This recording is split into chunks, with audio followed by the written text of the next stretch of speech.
दोस्तों स्वागत है आपका मेरे YouTube चैनल इंग्लिश बाबू पर। और आज मैं फिर हाजिर हूँ आपके साथ एक नई स्टोरी लेकर। और दोस्तों आज जो स्टोरी मैं आपके लिए लेकर आया हूँ ये एक शॉर्ट मॉरल स्टोरी है। बहुत ही अच्छी कहानी है, सुनकर आपको बहुत मज़ा आएगा। उसके अलावा आज की इस स्टोरी में आपको कुछ नए इंग्लिश के वर्ड मीनिंग सीखने को मिलेंगे, उनकी करेक्ट प्रोनाउंसिएशन के बारे में पता चलेगा। और हमेशा की तरह जो इसका ग्रामर का पार्ट है उसे डिटेल में कवर करेंगे, तो एक एक स्ट्रक्चर को आप बहुत आसानी से सीख पाएंगे। तो चलिए दोस्तों आज की इस कहानी को हम शुरू करते हैं। और सबसे पहले कहानी का टाइटल देखते हैं। कहानी का टाइटल है द किंग्स ड्यूटी। क्या मतलब हुआ दोस्तों? किंग के बाद एपिस्ट्रॉफी एस है, जिसका मतलब होता है का की के। जब हम किसी नाम या व्यक्ति के साथ कुछ जोड़ते हैं तो एपिस्ट्रॉफी एस का यूज़ किया जाता है। और ड्यूटी का मतलब होता है कर्तव्य। द किंग्स ड्यूटी मतलब कि राजा का कर्तव्य।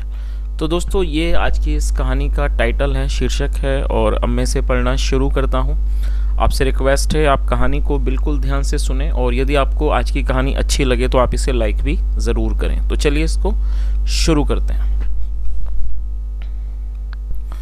The king Pratap Rai was dutiful to his subjects. क्या मतलब हुआ दोस्तों? ये जो वाक्य है ये सिंपल पास्ट का वाक्य है। सिंपल पास्ट का मतलब होता है जब हम पास्ट में कोई भी ऐसा वाक्य बनाएं जहां वॉज या वर्ब का प्रयोग हेल्पिंग वर्ब के रूप में किया जाता है, साथ में नाउन या एडजेक्टिव को लेकर वाक्य बनाया जाता है। इस तरह का जो वाक्य है वो सिंपल पास्ट का वाक्य कहलाता है। और इस तरह के जो वाक्य होते हैं वहाँ पर कभी भी वर्ब का प्रयोग नहीं किया जाता। और इस तरह के जो सेंटेंसेस हैं उन्हें नो एक्शन सेंटेंस भी कहा जाता है। ड्यूटीफुल का मतलब होता है कर्तव्यनिष्ठ, और सब्जेक्ट का मतलब प्रजा। तो क्या अर्थ हुआ? The king Pratap Rai was dutiful to his subjects मतलब राजा प्रताप राय अपनी प्रजा के प्रति कर्तव्यनिष्ठ थे। For the welfare of the king and his state once people decided to perform a yajna. दोस्तों ये जो वाक्य है ये पास्ट इंडेफिनिट का अफर्मेटिव वाक्य है। और जब हम पास्ट इंडेफिनिट में कोई भी अफर्मेटिव का वाक्य बनाते हैं तो वहाँ वर्ब की सेकंड फॉर्म का यूज़ किया जाता है। डिसाइड का मतलब होता है निर्णय करना, फैसला करना। सेकंड फॉर्म में डिसाइडेड। तो क्या अर्थ हुआ? For the welfare of the king. Welfare का मतलब होता है कल्याण। For the welfare of the king मतलब राजा के कल्याण के लिए। एंड हिज स्टेट और उसके राज्य के। वंस एक बार। पीपल डिसाइडेड लोगों ने फैसला किया, निर्णय किया। टू परफॉर्म करने का। अयजना एक यजना करने का फैसला किया। तो इस पूरी लाइन का क्या अर्थ हुआ कि एक बार राजा के और उसके राज्य के भलाई के लिए, उसके कल्याण के लिए लोगों ने फैसला किया, निर्णय किया एक यजना करने का। The king allowed it and promised any help needed. दोस्तों ये भी पास्ट इंडेफिनिट का अफर्मेटिव वाक्य है जहां सेकंड फॉर्म का प्रयोग किया जाता है। अलाउ का मतलब अनुमति देना, सेकंड फॉर्म अलाउड। तो क्या अर्थ हुआ? द किंग अलाउड इट मतलब कि राजा ने इसकी अनुमति दी। एंड प्रोमिस्ड और उन्होंने वादा किया। एनी हेल्प किसी भी मदद का। नीडेड मतलब जो भी मदद की ज़रूरत होगी उसका उन्होंने वादा किया। चलिए आगे देखिए। But the people said that since it was being done for the good of the king by his subjects, the people will bear all expenses। क्या मतलब हुआ? But the people said लेकिन लोगों ने कहा। और ये ऐसे वाई से मतलब कहना सेकंड फॉर्म said, और ये पास्ट इंडेफिनिट का ही अफर्मेटिव वाक्य है। But the people said लेकिन लोगों ने कहा that की since क्योंकि इट वॉज बींग डन। दोस्तों ये जो वाक्य है ये सिंपल पास्ट का वाक्य है। सिंपल पास्ट का मतलब होता है जब हम पास्ट में ये पास्ट कॉन्टिन्यूअस का पैसिव वॉइस का वाक्य है। जब हम पास्ट इंडेफिनिट में कोई भी पैसिव वॉइस का वाक्य बनाते हैं तो वहाँ पर वॉज या वर्ब का प्रयोग किया जाता है, साथ में बीइंग और वर्ब की थर्ड फॉर्म का यूज़ किया जाता है। तो ये जो वाक्य है आप इसके स्ट्रक्चर को नोट कर सकते हैं। ये पास्ट कॉन्टिन्यूअस का पैसिव वॉइस का वाक्य है। तो इस लाइन का क्या अर्थ हुआ? सिंस क्योंकि इट वॉज बींग डन ये किया जा रहा था। For the good of the king राजा की भलाई के लिए, राजा के अच्छाई के लिए, भलाई के लिए। बाय हिज सब्जेक्ट्स उसकी प्रजा के द्वारा। The people will bear. Bear का मतलब सहन करना। द पीपल विल बेयर जो लोग हैं वो सहन करेंगे। ऑल एक्सपेंसेस सारे खर्चों को। तो इस पूरी लाइन का क्या अर्थ हुआ कि जो लोग थे उन्होंने ये कहा कि क्योंकि ये राजा की भलाई के लिए किया जा रहा है, उसकी प्रजा के द्वारा, इसलिए जो लोग हैं वो इसका जो खर्चा होगा, जो भी will beer all the expense, जो भी खर्चे होंगे वो लोग ही सहन करेंगे। चलिए आगे देखिए। The king was requested only to grace the occasion. दोस्तों ये जो वाक्य है ये पास्ट इंडेफिनिट का पैसिव वॉइस का वाक्य है, और जब हम पास्ट इंडेफिनिट में पैसिव वॉइस का वाक्य बनाते हैं तो वहाँ पर वॉज या वर का प्रयोग हेल्पिंग वर्ब के रूप में किया जाता है। जैसा यहाँ सिंगुलर नाउन है तो वॉज का यूज़ किया गया है, आई ही शी इट सिंगुलर नाउन के साथ वॉज का यूज़ किया जाता है, और यदि subject we you they plural होगा तो हमें वहाँ वर का यूज़ करना होगा और साथ में वर्ब की थर्ड फॉर्म लगाई जाती है। रिक्वेस्ट का मतलब अनुरोध करना और ये थर्ड फॉर्म है। तो क्या अर्थ हुआ?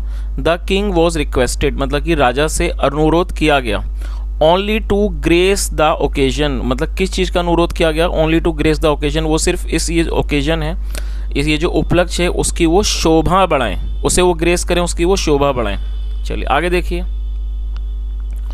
The Yojana started at appointed time, और ये भी पास्ट का अफर्मेटिव वाक्य है। स्टार्ट मतलब शुरू होना, सेकंड फॉर्म स्टार्टेड, और अपॉइंटेड एडजेक्टिव के रूप में यहाँ प्रयोग किया गया। अपॉइंटेड का मतलब होता है नियत समय, तय किया गया समय को अपॉइंटेड टाइम कहा जाता है। तो क्या अर्थ हुआ? The Yojana started at appointed time, जो यजना था वो एक नियत समय पर, तय किए गए समय पर शुरू हुआ। It was to last for 21 days. दोस्तों यहाँ लास्ट का जो प्रयोग है वो वर्ब के रूप में प्रयोग किया गया है। लास्ट का मतलब होता है अंतिम या फिर आखिरी, उसके अलावा लास्ट एक वर्ब है, आप इसकी मीनिंग को नोट कर सकते हैं। लास्ट का मतलब होता है चलना, और ये वर्ब की फर्स्ट फॉर्म है, और ये जो वाक्य है ये पास्ट फोर्स्ड एक्शन सेंटेंस है जहां पर वॉज टू या वर टू का हेल्पिंग वर्ब के रूप में प्रयोग किया जाता है। तो इस लाइन का क्या अर्थ हुआ? It was to last for 21 days मतलब इसे 21 दिन चलना था। The king would attend the yajna every day, और जो राजा थे वो अटेंड का मतलब शामिल होना किसी चीज में। The king would attend the yajna every day, जो राजा थे वो हर दिन उस यजना में शामिल होते थे। And give offering to the fire, और वो क्या करते थे? आहुति देते थे टू द फायर, और वो अग्नि में आहुति देते थे। आगे देखिए। द 20 डेज पास्ट, 20 दिन गुजर गए। पास्ट का मतलब गुजरना, सेकंड फॉर्म में पास्ट। द 20 डेज पास्ट मतलब कि 20 दिन गुजर गए। All waited for the final day, और जो सभी थे उन्होंने इंतजार किया फॉर द फाइनल डे, आखिरी दिन के लिए। एंड इट वॉज बिलीव्ड, और दोस्तों ये भी पास्ट इंडेफिनिट का पैसिव वॉइस का वाक्य है जहाँ वॉज के साथ थर्ड फॉर्म का यूज किया गया है। इट वॉज बिलीव्ड ऐसा विश्वास किया गया, ऐसा माना गया, दैट की इट वुड रिजल्ट मतलब कि इसका रिजल्ट होगा, या कह सकते हैं इसका परिणाम होगा। इन मिरेकुलस ग्लोरिफिकेशन, एक मिरेकल मतलब चमत्कारिक जो ग्लोरिफिकेशन होगी, गौरव होगा, महिमा मंडन होगा ऑफ द किंग, राजा का। तो इस पूरी लाइन का क्या अर्थ हुआ कि सभी ने फाइनल दिन का, जो उस आखिरी दिन का इंतजार किया, और ऐसा माना गया कि it would result in miraculous glorification of the king, मतलब ये माना गया कि जो इसका परिणाम है वो क्या होगा कि जो राजा का एक चमत्कारिक ग्लोरिफिकेशन होगा, महिमा मंडन होगा। चलिए आगे देखिए। All was set for the final rights. Final rights का मतलब होता है अंतिम के जो संस्कार होते हैं, जो फाइनल आखिरी के जो रिवाज होते हैं। तो इस पूरी लाइन का क्या अर्थ हुआ? All was set for the final rights मतलब आखिरी जो रिवाजों के लिए सब कुछ तैयार था, आखिरी रीति के लिए सब कुछ तैयार था। द किंग वॉज एंग्जियसली अवेटेड, और दोस्तों ये भी पास्ट इंडेफिनिट का अफर्मेटिव वाक्य है जहाँ सेकंड फॉर्म का प्रयोग किया गया है। द किंग वॉज एंग्जियसली अवेटेड, और जो राजा थे उनका बड़ी एंग्जियसली मतलब उत्सुकता से इंतजार किया गया। When the king did not arrive for a long time, some people went to the palace to inquire. दोस्तों ये जो वाक्य है ये पास्ट इंडेफिनिट का नेगेटिव वाक्य है, और जब हम पास्ट इंडेफिनिट में कोई नेगेटिव का वाक्य बनाते हैं तो वहाँ सब्जेक्ट के बाद डिड नॉट का प्रयोग किया जाता है, साथ में वर्ब की फर्स्ट फॉर्म लगाई जाती है। अराइव का मतलब होता है आना। तो क्या अर्थ हुआ? When the king did not arrive for a long time मतलब जब राजा लंबे समय तक नहीं आए। सम पीपल मतलब कुछ लोग, वेंट गए, टू द पैलेस महल गए, टू इंक्वायर पूछताछ करने के लिए। चलिए इंक्वायर मतलब पूछताछ करना। तो इस पूरी लाइन का क्या अर्थ हुआ कि जब काफ़ी देर तक राजा जो थे वो नहीं आए, तो जो लोग थे वो इंक्वायरी करने के लिए, पूछताछ करने के लिए महल चले गए।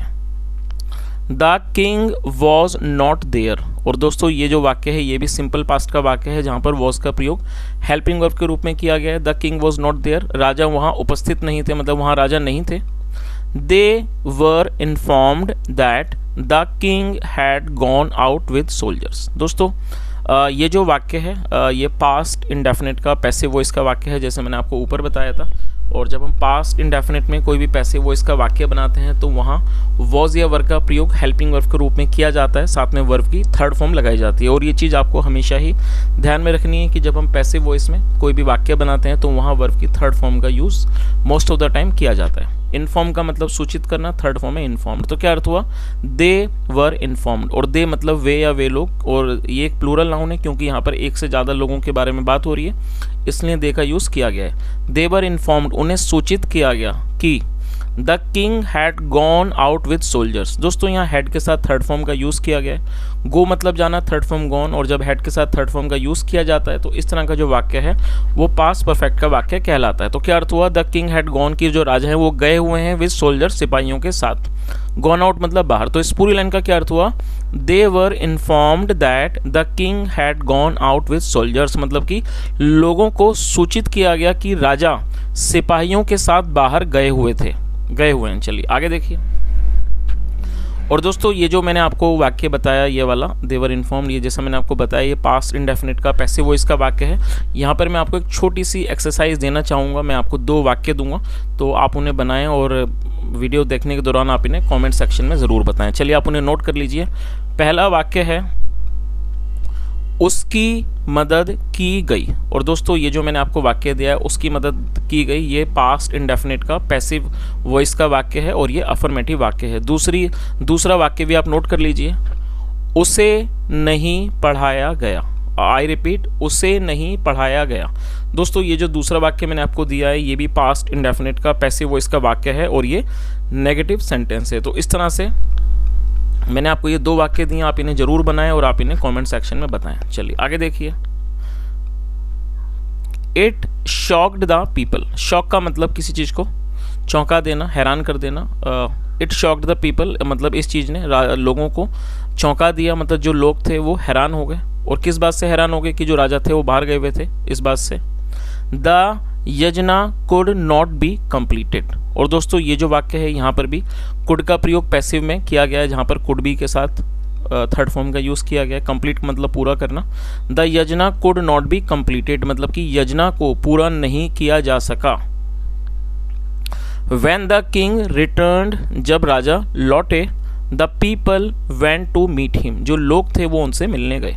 दोस्तों ये जो वाक्य आप देख रहे हैं ये पास्ट इंडेफिनिट का अफर्मेटिव वाक्य है और इस वाक्य में 2 वर्ब का प्रयोग किया गया। तो आप ये चीज़ नोट कर सकते हैं, जब आप कोई भी ऐसा वाक्य बनाते हैं जहाँ पर 2 वर्ब का प्रयोग करना चाहते हैं तो पहली वर्ब के बाद आपको टू का प्रयोग करना होता है कंजक्शन के रूप में, उसके बाद वर्ब की फर्स्ट फॉर्म लगानी होती है। तो इस तरह से आप 2 वर्ब वाले वाक्य भी बना सकते हैं। तो इस पूरी लाइन का क्या अर्थ निकला कि when the king returned the people went to meet him, मतलब जब राजा लौटे, वापस आए, लौटे, लोग उनसे मिलने गए।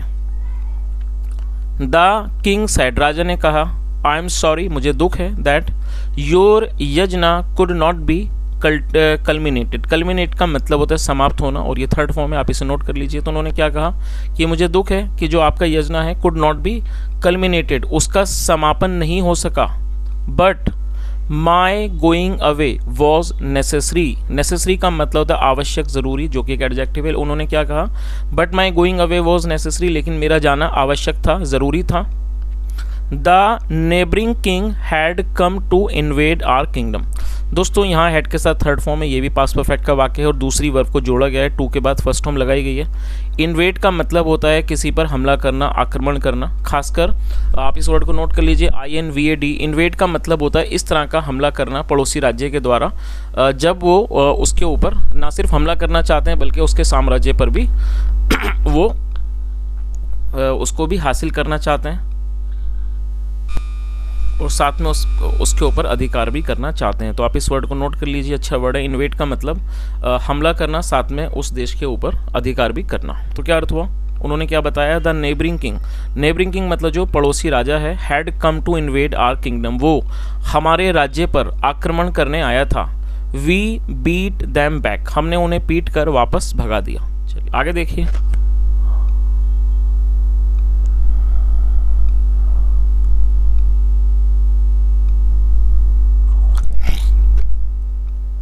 The people were consoled, console का मतलब होता है किसी को सांत्वना देना, थर्ड फॉर्म में कंसोल्ड, और ये भी पैसिव वॉइस का वाक्य है। यहाँ जो पीपल है वो प्लूरल नाउन है, इसलिए वर का प्रयोग यहाँ किया गया है।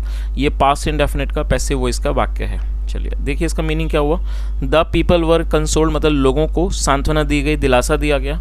दे सैड, उन्होंने कहा, your majesty, Maharaj, had you waited for just one more day, उन्होंने क्या कहा, had you waited for just one more day, यदि आपने सिर्फ एक और दिन इंतजार किया होता, you might have become the most glorious king on the earth, आप शायद अर्थ पर, पृथ्वी पर जो सबसे ज्यादा जो ग्लोरीफाइड जो किंग है, गौरवशाली जो राजा हैं, वो आप शायद बन गए होते। द किंग स्पोक, जो राजा थे उन्होंने बोला, हैड आई डन दैट, यदि मैंने ऐसा किया होता, वी वुड हैव बिकेम, और दोस्तों यहाँ पर हैव के साथ थर्ड फॉर्म का यूज़ होना चाहिए, लेकिन मुझे लगता है ये मिस्टेक है, क्योंकि हैव के बाद, हैज़, हैव, हैड के बाद हमेशा ही वर्ब की थर्ड फॉर्म का प्रयोग किया जाता है। ये एक रूल होता है, तो आप इसे बिकेम ना समझें, आप इसे बिकम ही माने, तो इसे बिकम मान के आप इस चलें। तो इस पूरी लाइन का क्या अर्थ, उन्होंने क्या कहा, द किंग स्पोक, राजा ने कहा, हैड आई डन दैट, यदि मैंने ऐसा किया होता, we would have become slaves of neighbourhood king, और दोस्तों स्लेव का मतलब गुलाम, दास, तो उन्होंने क्या कहा कि यदि मैंने ऐसा किया होता तो हम पड़ोसी राजा के गुलाम या कह सकते हैं दास बन गए होते। I don't have that glory but I am independent, और दोस्तों ये जो वाक्य है ये पजेसिव सेंटेंस है, और ये पजेसिव प्रेजेंट का पजेसिव सेंटेंस का नेगेटिव वाक्य है। और जब हम प्रेजेंट, पजेसिव का मतलब होता है कोई ऐसा वाक्य जहां हम ये दिखाते हैं किसी के पास कुछ है या नहीं है, तो इस तरह के जो वाक्य हैं वो पजेसिव वाक्य कहलाते हैं। और जब हम इस तरह के वाक्यों में नेगेटिव वाक्य बनाते हैं तो वहाँ सब्जेक्ट के बाद डू नॉट, डज नॉट के बाद हैव का यूज़ किया जाता है। यहाँ पर सब्जेक्ट आई है तो आई के साथ डोंट का यूज़ किया गया, साथ में हैव। तो इसका क्या अर्थ हुआ, I don't have that glory मतलब मेरे पास वो महिमा नहीं है, बट लेकिन आई एम इंडिपेंडेंट, लेकिन मैं स्वतंत्र हूँ। आई एम किंग, मैं राजा हूँ। And it is my duty, और ये मेरा कर्तव्य है। टू मेंटेन मतलब बनाए रखना, टू मेंटेन एनवायरमेंट मतलब कि वातावरण, ऑफ फ्रीडम आज़ादी का, स्वतंत्रता का, फॉर माई पीपल मेरे लोगों के लिए। तो इस पूरी लाइन का क्या अर्थ हुआ, उन्होंने क्या कहा कि मैं राजा हूँ और ये मेरा कर्तव्य है एक आज़ादी का, स्वतंत्रता का वातावरण को बनाए रखना मेरे लोगों के लिए।